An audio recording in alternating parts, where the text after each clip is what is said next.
Welcome back. Well, the wedding industry and ceremonies themselves took a huge hit during the pandemic, but since the release of vaccines and now loosened restrictions on events, 2021 is looking to see an increase in weddings during the summertime.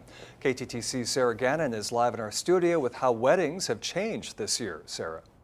Well, Tom, Kathy Dietrich is a humanist celebrant, and over the last year, she's seen a dramatic drop in large wedding celebrations and more of what she calls marriage certificate signings due to the pandemic.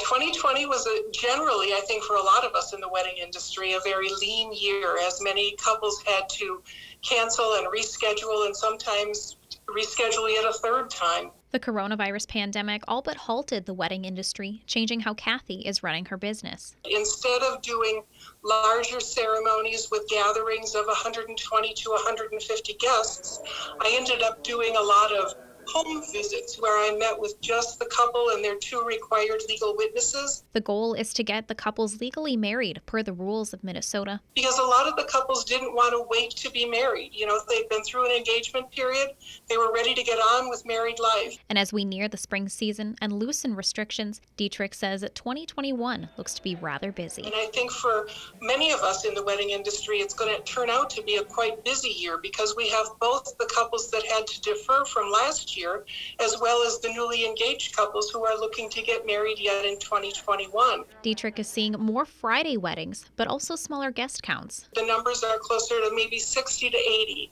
instead of the 120 to 150 that I might more commonly see before COVID. And although the number of vaccinated people grows, masks may still remain a common accessory throughout 2021. A lot of people, and I think especially of like photographers, have to get really up close and personal with the people that they're working with. So I would expect that we may see masks through much of the year. Dietrich says she has noticed some couples had been hoping for a destination wedding, but are now looking at something local because of travel restrictions. Caitlin?